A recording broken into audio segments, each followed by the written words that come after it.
इतिहास में ऐसे युद्ध बहुत कम हुए हैं जहां जीतने वाला भी रोया हो और हारने वाला भी। कल्पना कीजिए, एक विशाल रणभूमि, चारों ओर घायल सैनिक, टूटे हुए रथ, धरती पर बिखरे बाण, और उस युद्ध भूमि के बीचों बीच खड़े हैं स्वयं मर्यादा पुरुषोत्तम श्री राम। उनके हाथ में कोदंड धनुष है, लेकिन आज उनका लक्ष्य कोई राक्षस नहीं, कोई अधर्मी राजा नहीं, बल्कि दो किशोर बालक हैं जिनकी आयु 16 वर्ष से भी कम है। और सबसे बड़ा रहस्य है, श्री राम यह नहीं जानते कि जिन पर वे अगला बाण चलाने वाले हैं ये उनके अपने पुत्र हैं, लव और कुश। उधर वे दोनों बालक भी पूरी शक्ति से युद्ध की तैयारी कर रहे हैं, लेकिन उन्हें भी नहीं पता कि सामने खड़ा योद्धा उनका पिता है, जिसे उन्होंने कभी देखा तक नहीं। और इस पूरे युद्ध को एक माँ दूर जंगल में बैठी अपनी धड़कनों में महसूस कर रही है, माता सीता। लेकिन प्रश्न यह है, आखिर ऐसा हुआ कैसे? एक पिता अपने ही पुत्रों के सामने क्यों खड़ा हुआ? क्या सचमुच श्री राम अपने बच्चों को पहचान नहीं पाए थे, या नियति उनसे भी अधिक शक्तिशाली थी? इन प्रश्नों का उत्तर पाने के लिए हमें समय को पीछे ले जाना होगा, उस दिन जब पूरी अयोध्या दीपों से जगमगा रही थी, लेकिन राजमहल के भीतर एक हृदय टूट रहा था। लंका का युद्ध समाप्त हो चुका था, अधर्म पर धर्म की विजय हुई, रावण मारा जा चुका था, 14 वर्षों का वनवास समाप्त हुआ और अयोध्या अपने राजा के स्वागत में दीपों का समुद्र बन चुकी थी। हर गली, हर मंदिर, हर घर जय श्री राम के उद्घोष से गूंज रहा था। लोगों को लग रहा था अब सब कुछ ठीक हो जाएगा, अब अयोध्या में केवल सुख होगा। लेकिन जीवन की सबसे बड़ी त्रासदी यही है, सबसे गहरे दुख अक्सर सबसे बड़ी जीत के बाद आते हैं। समय बीतता गया, राज्य व्यवस्थित होने लगा, प्रजा प्रसन्न थी, माता सीता गर्भवती भी हुई, पूरा राजमहल आने वाले उत्तराधिकारी की प्रतीक्षा कर रहा था। लेकिन एक रात अयोध्या की एक साधारण गली में एक ऐसी घटना हुई जिसने पूरे इतिहास की दिशा बदल दी। एक धोबी अपनी पत्नी से झगड़ रहा था। क्रोध में उसने कह डाला, मैं कोई राम नहीं हूँ जो दूसरे के घर में रहकर आई स्त्री को स्वीकार कर लूं। ये शब्द सिर्फ एक पति पत्नी का झगड़ा नहीं थे, ये समाज के मन में उठ रहे उस संदेह की आवाज थी जिसे कोई खुलकर बोल नहीं रहा था। जब ये बात राजमहल पहुंची तो सभा में सन्नाटा छा गया। किसी की हिम्मत नहीं हुई श्री राम की ओर देखने की भी, क्योंकि सभी जानते थे माता सीता ने अग्नि परीक्षा देकर अपनी पवित्रता सिद्ध की थी। फिर भी यदि प्रजा के मन में संदेह रह जाए तो क्या एक राजा अपने व्यक्तिगत सुख को चुन सकता है? उस रात श्री राम अकेले थे। सरयू के किनारे महल की ऊंची छत पर वे घंटों खड़े रहे। आकाश में पूर्णिमा का चांद था, लेकिन उनके भीतर अमावस्या उतर चुकी थी। उन्होंने स्वयं से एक ही प्रश्न पूछा, राम, आज तुम क्या हो, एक पति या एक राजा? यह वह प्रश्न था जिसका कोई सही उत्तर नहीं था, क्योंकि जो भी उत्तर होता हार राम की ही होती। धीरे धीरे रात बीत गई, सूर्य उगने लगा, अयोध्या में एक नई सुबह हुई, लेकिन श्री राम के जीवन की सबसे अंधेरी सुबह। उन्होंने अपने सबसे प्रिय भाई लक्ष्मण को बुलाया। लक्ष्मण जैसे ही सभा में पहुंचे, उन्होंने पहली बार अपने बड़े भाई की आंखों में वह पीड़ा देखी जो लंका के युद्ध में भी नहीं देखी थी। कुछ क्षण दोनों मौन रहे, फिर बहुत कठिनाई से श्री राम ने कहा, लक्ष्मण, आज मैं तुम्हें ऐसा आदेश देने जा रहा हूँ जिसे देते हुए मैं स्वयं टूट रहा हूँ। लक्ष्मण का हृदय कांप उठा। उन्होंने कभी कल्पना भी नहीं की थी कि अगले कुछ शब्द पूरे रघुवंश का भविष्य बदल देंगे। श्री राम ने आंखें बंद की और बोले, सीता को वन में छोड़ाओ। क्या लक्ष्मण ने इस आदेश का विरोध किया? क्या माता सीता को पहले से सब पता था? और क्या उस दिन जंगल भी रोया था? सीता को वन में छोड़ो ये शब्द जैसे ही लक्ष्मण के कानों में पड़े, उन्हें लगा मानो समय रुक गया हो। उन्होंने अपने बड़े भाई की ओर देखा। क्या उन्होंने सच सुना था या यह कोई दुस्वप्न था? लक्ष्मण की आंखें भर आई। उन्होंने कांपती आवाज में कहा, भैया आपने क्या कहा? श्री राम ने अपना चेहरा दूसरी ओर मोड़ लिया, क्योंकि वे जानते थे यदि इस समय उन्होंने लक्ष्मण की आंखों में देख लिया तो शायद वे राजा नहीं केवल एक पति बनकर रह जाएंगे। कुछ क्षणों तक पूरे कक्ष में केवल मौन था। फिर श्री राम ने बहुत धीमे स्वर में कहा, प्रजा के मन में प्रश्न उठ चुके हैं लक्ष्मण। एक राजा का जीवन उसका अपना नहीं होता। लक्ष्मण के भीतर वर्षों का प्रेम उमड़ पड़ा। उन्होंने पहली बार अपने बड़े भाई से प्रश्न किया, लेकिन माता सीता ने तो अग्नि परीक्षा दी थी ना? स्वयं अग्निदेव ने उनकी पवित्रता सिद्ध की थी, फिर यह अन्याय क्यों? श्री राम की आंखों से एक आंसू छलक पड़ा। उन्होंने उसे तुरंत पोंछ दिया। अन्याय? मैं भी जानता हूँ कि यह अन्याय है, लेकिन कभी कभी राजधर्म मनुष्य से उसका सब कुछ छीन लेता है। उनकी आवाज भर आ गई। आज अयोध्या का राजा राम है, लेकिन सीता का पति आज हार गया लक्ष्मण। यह सुनते ही लक्ष्मण के हाथ कांपने लगे। उन्होंने जीवन में हर आदेश बिना प्रश्न के स्वीकार किया था। वनवास, लंका का युद्ध, हर कठिनाई, लेकिन आज पहली बार उन्हें लगा कि यह आदेश निभाना रावण से युद्ध करने से भी अधिक कठिन है। उधर माता सीता अपने कक्ष में बैठी थी। वे आने वाले शिशु के लिए छोटे छोटे वस्त्र तैयार कर रही थी। उनके चेहरे पर एक शांत मुस्कान थी। उन्हें क्या पता था कि नियति उनके लिए एक और परीक्षा लिख रखी है। तभी लक्ष्मण वहां पहुंचे। उन्होंने सिर झुकाया।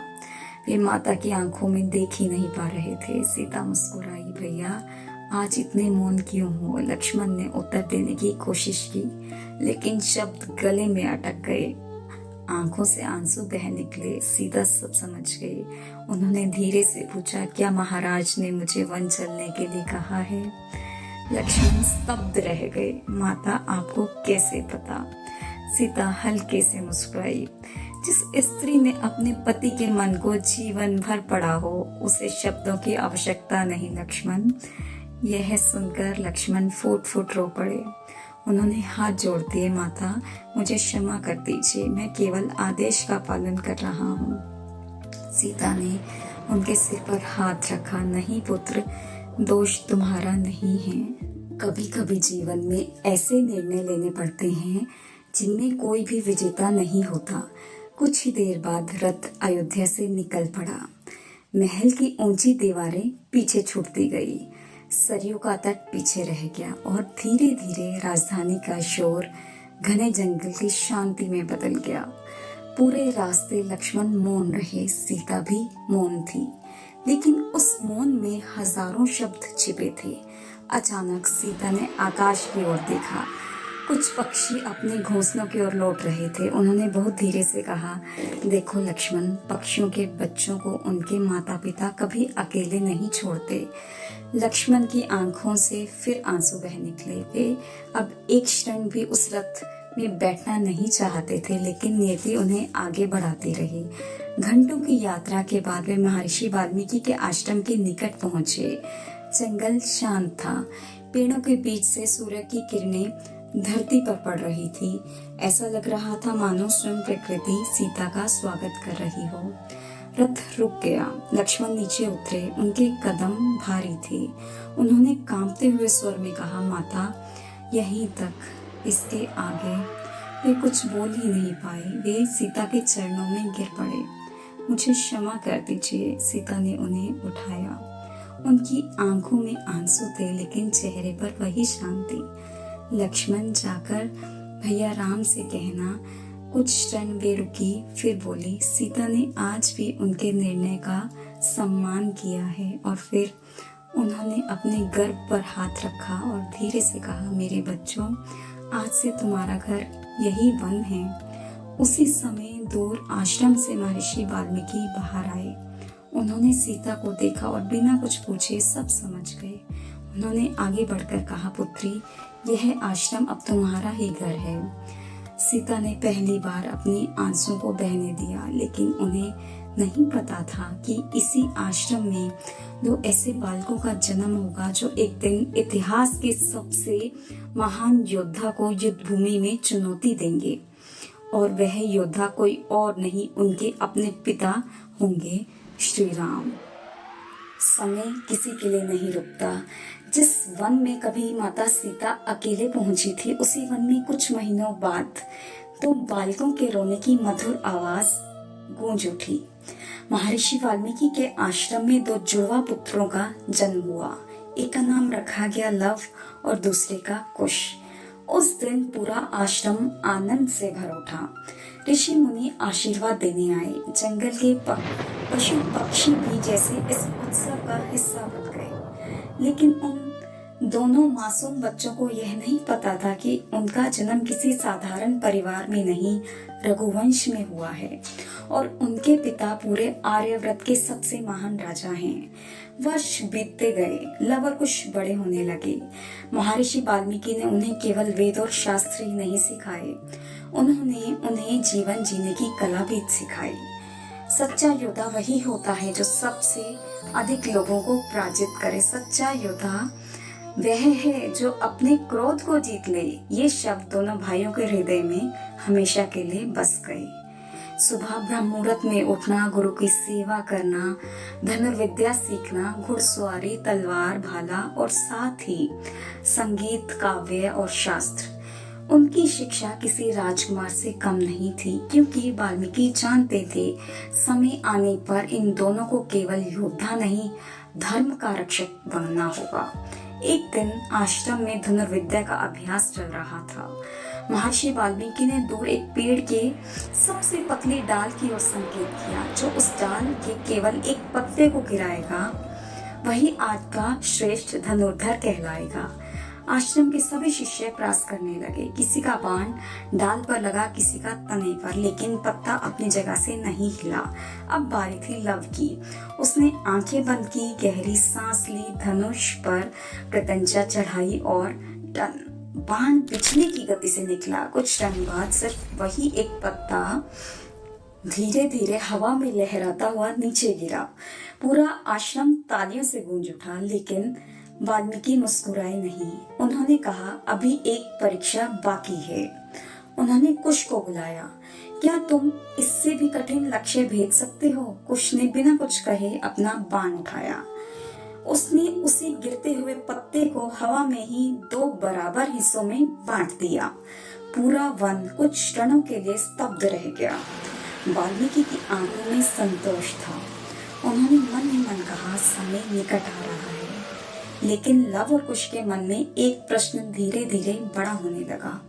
वे अक्सर आश्रम के अन्य बच्चों को अपने पिता के साथ खेलते देखते।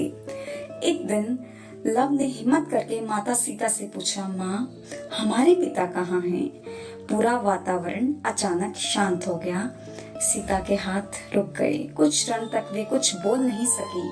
फिर उन्होंने दोनों को अपने पास बिठाया।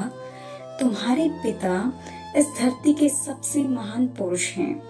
उन्होंने हमेशा धर्म का साथ दिया है और एक दिन समय स्वयं तुम्हें उनसे मिलाएगा।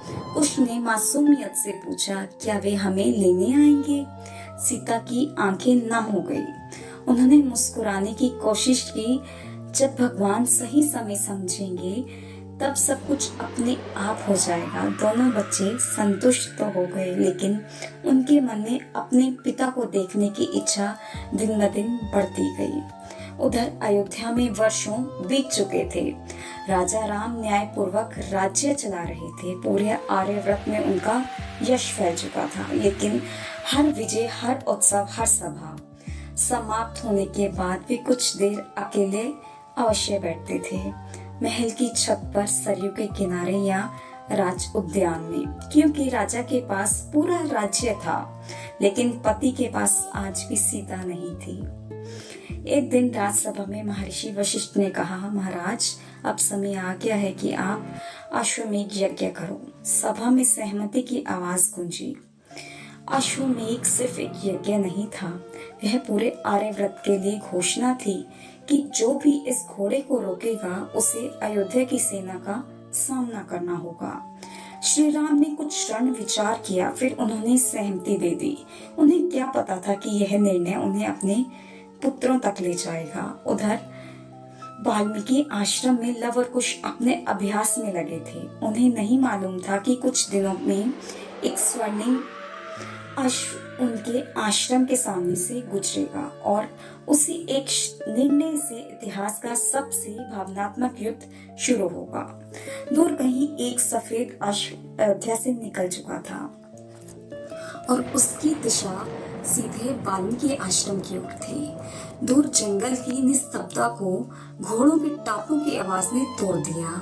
धूल का एक हल्का बादल हवा में उठा। सूर्य की किरणें एक सफेद विशाल और दिव्य अश्व पर पड़ रही थी। उसके माथे पर सोने का मुकुट चमक रहा था, गले में रतन जड़ित हार और शरीर पर अयोध्या का राज्य चिन्ह। उसके पीछे सैकड़ों सैनिक, ध्वज और महारथी आगे बढ़ रहे थे। यह कोई साधारण घोड़ा नहीं था, यह था अश्वमेध यज्ञ का अश्व। जिस राज्य में यह प्रवेश करता वहां केवल दो विकल्प होते, या तो उस घोड़े को सम्मान पूर्वक आगे बढ़ने दिया जाए या उसे रोककर अयोध्या को युद्ध की चुनौती दी जाए। लेकिन वाल्मीकि आश्रम में इन नियमों को जानने वाला कोई राजा नहीं था। वहां केवल दो युवा धनुर्धर थे, लव और कुश। लव ने दूर से आते हुए आगे बढ़ा और उसने अश्व की लगाम पकड़ ली। पूरा जंगल मानो एक पल के लिए ठहर गया। पीछे चल रहे सैनिक घबरा गए। सेनापति ऊंची आवाज में चिल्लाया, बालकों, तुरंत घोड़ा छोड़ दो, यह महाराज श्री राम का अश्व है। लव ने विनम्रता से उत्तर दिया, हमने घोड़ा चुराया नहीं है, केवल रोका है। यदि धर्म आपके साथ है तो उसे सिद्ध कीजिए। सैनिकों के चेहरे पर क्रोध आ गया। उन्होंने लगा तो छोटे बालक अयोध्या को चुनौती दे रहे हैं। उन्होंने बिना देर किए आक्रमण का आदेश दे दिया। पहला सैनिक तलवार लेकर दौड़ा, लेकिन उसके वार करने से पहले ही कुश का बाण उसकी तलवार को हवा में उछाल चुका था। दूसरा सैनिक आगे बढ़ा, लव ने उसके हाथ से भाला गिरा दिया। तीसरा, चौथा, पांचवा, कुछ ही क्षणों में पूरी टुकड़ी निहत्थी खड़ी कर दी। आश्चर्य की बात यह थी कि दोनों भाइयों ने किसी सैनिक का वध नहीं किया, वे केवल उन्हें युद्ध से रोक रहे थे। दूर खड़े सेनापति ने अविश्वास से कहा, ये बालक नहीं हो सकते। कुछ ही देर बाद समाचार मुख्य सेना तक पहुंचा। अयोध्या के वीर राजकुमार शत्रुघ्न स्वयं आगे बढ़े। उन्होंने वर्षों तक असंख्य युद्ध जीते थे। उन्हें विश्वास था यह केवल कुछ शरारती बालिकों का साहस है। लेकिन जैसे ही उन्होंने सामने खड़े लव और कुश को देखा, वे कुछ क्षणों के लिए रुक गए। इतनी कम आयु और इतना तेज। उन्होंने ऊंचे स्वर में कहा, वीर बालकों, मैं तुम्हारे साहस की प्रशंसा करता हूँ, लेकिन यह अश्वमेध का अश्व है, इसे छोड़ दो। मैं नहीं चाहता कि तुम्हें चोट पहुंचे। कुश ने मुस्कुराकर उत्तर दिया, और हम भी नहीं चाहते कि बिना कारण किसी का रक्त बहे, लेकिन यदि धर्म की परीक्षा है तो हम पीछे नहीं हटेंगे। शत्रुघ्न ने पहली बार अपने धनुष पर प्रत्यंचा चढ़ाई। उधर लव और कुश भी तैयार हो गए। जंगल में हवा तेज चलने लगी, पेड़ों की शाखाएं हिलने लगी, पक्षी उड़ गए। ऋषि मुनि दूर खड़े प्रार्थना कर रहे थे, क्योंकि उन्हें आभास हो चुका था कि आज इतिहास बदलने वाला है। शत्रुघ्न ने पहला बाण छोड़ा, वह बिजली की गति से आगे बढ़ा, लेकिन अगले ही क्षण लव का बाण उससे टकराया। दोनों बाण आकाश में ही टूटकर बिखर गए। पूरा युद्ध क्षेत्र स्तब्ध रह गया। शत्रुघ्न की आंखों में पहली बार आश्चर्य दिख रहा था। उन्होंने मन ही मन कहा, इसका सटीक निशाना तो मैंने केवल अयोध्या के राजकुल में देखा है। लेकिन उन्हें क्या पता था कि उनका यह अनुमान सच था। युद्ध अब शुरू हो चुका था और अगले ही कुछ क्षणों में अयोध्या के एक एक महारथी को इन दो अज्ञात बालकों के सामने उतरना पड़ेगा। लेकिन सबसे बड़ा रहस्य अभी भी किसी को नहीं पता था। जिन दो बालकों को अयोध्या अपना शत्रु समझ रही थी, वे उसी अयोध्या के भविष्य थे और बहुत जल्द यह समाचार स्वयं श्री राम के कानों तक पहुंचने वाला था कि दो अज्ञात बालकों ने अश्वमेध का अश्व रोक लिया है। अयोध्या की सेना लगातार पराजित हो रही थी। पहले सैनिक, फिर सेनापति और फिर स्वयं शत्रुघ्न। हर कोई एक ही बात कह रहा था कि वे दो साधारण बालक नहीं हैं। यह समाचार बिजली की तरह अयोध्या पहुंच गया। राज्यसभा में सन्नाटा छा गया। भरत ने अविश्वास से पूछा, दो किशोर हमारी पूरी सेना को रोक रहे हैं? तभी एक घायल सैनिक कांपती हुई आवाज में बोला, महाराज, उनके बाणों में क्रोध नहीं है, धर्म है। वे किसी का वध नहीं करते, केवल युद्ध रोक देते हैं। सभा में बैठे श्री राम अब तक मौन थे, लेकिन उनके मन में एक अजीब सी बेचैनी उठने लगी। ऐसी बेचैनी जिसका कारण वे स्वयं भी नहीं समझ पा रहे थे। उन्होंने तुरंत आदेश दिया, रथ तैयार करो। उधर युद्ध भूमि में लव और कुश अब भी अश्व के पास खड़े थे। घोड़ा शांत था, मानो उसे भी पता हो कि यह युद्ध किसी राज्य का नहीं, एक परिवार का है। अचानक दूर से शंखनाद गूंजा। धरती हल्की हल्की कांपने लगी। सैनिकों ने एक साथ सिर झुका दिए। महाराज श्री राम आ रहे हैं। स्वर्णिम रथ सूर्य की रोशनी में चमक रहा था। रथ धीरे धीरे युद्ध भूमि के बीच आकर रुका। श्री राम उतरे। उन्होंने चारों ओर देखा। घायल सैनिक, टूटे हुए रथ, लेकिन एक भी मृत शरीर नहीं। उनकी आंखों में आश्चर्य था। जिसने यह युद्ध लड़ा है उसके हृदय में करुणा है। फिर उनकी नजर पहली बार लव और कुश पर पड़ी। समय मानो थम गया। उन दोनों की आंखों में उन्हें किसी की झलक दिखाई दी। वही सरलता, वही तेज, वही करुणा जो कभी सीता की आंखों में देखी थी। लेकिन राजधर्म ने उनके मन को फिर बांध लिया। उन्होंने शांत स्वर में पूछा, वीर बालकों, तुम कौन हो? लव ने उत्तर दिया, हम महर्षि वाल्मीकि के शिष्य हैं। तुम्हारे माता पिता कौन हैं? कुछ क्षणों तक पूर्ण मौन रहा। फिर कुश ने कहा, हमारी माता का नाम सीता है। ये शब्द सुनते ही श्री राम का हृदय जैसे थम गया। लेकिन वे अभी भी पूरे सत्य से अनजान थे। उन्होंने स्वयं को संभाला। यदि तुम्हारी माता सीता है तो इस युद्ध को यहीं समाप्त कर दो। लव ने दृढ़ स्वर में कहा, यदि हमारी माता ने हमें धर्म सिखाया है तो अधर्म के सामने झुकना भी नहीं सिखाया। श्री राम ने धीरे धीरे अपना धनुष उठाया। उधर लव और कुश भी तैयार हो गए। इतिहास पहली बार एक पिता को अपने ही पुत्रों के सामने खड़ा देख रहा था। पहला बाण छोड़ा गया। लव ने उसे आकाश में ही काट दिया। दूसरा बाण कुश ने निष्प्रभावी कर दिया। हनुमान जी दूर खड़े सब देख रहे थे। उनकी आंखों में आश्चर्य था। प्रभु के बाण और उन्हें रोकने वाले दो किशोर। तभी पूरा वन एक गंभीर आवाज से गूंज उठा, बस अब और नहीं। सब श्री राम के हाथ से छूटकर धरती पर गिर पड़ा। उनकी आंखों से आंसू बह निकले। वे कांपते हुए आगे बढ़े। दोनों बालकों को अपने हृदय से लगा लिया। वर्षों का बिछोड़ एक ही क्षण में आंसुओं में बदल गया। लव और कुश अब भी स्तब्ध थे। उन्होंने माता सीता की ओर देखा। सीता ने धीमे से कहा, यही तुम्हारे पिता हैं, अयोध्या के महाराज, मर्यादा पुरुषोत्तम श्री राम। दोनों पुत्र तुरंत श्री राम के चरणों में झुक गए। युद्ध भूमि जो कुछ क्षण पहले रण क्षेत्र थी, अब मिलन की साक्षी बन चुकी थी। लेकिन नियति की अंतिम परीक्षा अभी बाकी थी। माता सीता आगे बढ़ी। उन्होंने पृथ्वी माता को प्रणाम किया और कहा, यदि मैंने जीवन भर केवल श्री राम का ही स्मरण किया है, यदि मेरा चरित्र सदैव पवित्र रहा है, तो यह धरती माँ मुझे अपने गोद में स्थान दे। अचानक धरती फटने लगी। दिव्य प्रकाश फैल गया। पुष्पों की वर्षा होने लगी। श्री राम आगे बढ़े, सीते मत जाओ।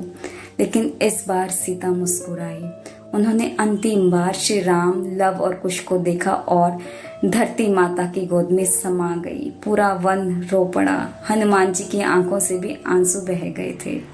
श्री राम निशब्द खड़े थे। कहते हैं, उस दिन किसी ने युद्ध नहीं जीता। एक पिता अपनी पत्नी को हमेशा के लिए खो बैठा। एक माँ अपने पुत्रों को उनके पिता के हवाले करके चली गई और वो दो पुत्र पहली बार अपने पिता से मिले तो उसी दिन अपनी माँ से ज्यादा सदा के लिए बिछड़ गए। यही रामायण का सबसे बड़ा सत्य है। धर्म का मार्ग हमेशा आसान नहीं होता। कभी कभी यही निर्णय लेने वाला व्यक्ति सबसे अधिक पीड़ा सहता है, और शायद इसीलिए श्री राम केवल एक राजा नहीं, मर्यादा पुरुषोत्तम कहलाए। यदि इस कथा ने आपके हृदय को स्पर्श किया हो तो कमेंट में श्रद्धा से एक बार जय श्री राम अवश्य लिखें। ऐसे ही सनातन की प्रेरणादायक और भावनात्मक इतिहास आधारित कथाओं के लिए हिंदू पावर स्टोरीज को सब्सक्राइब करना ना भूलें।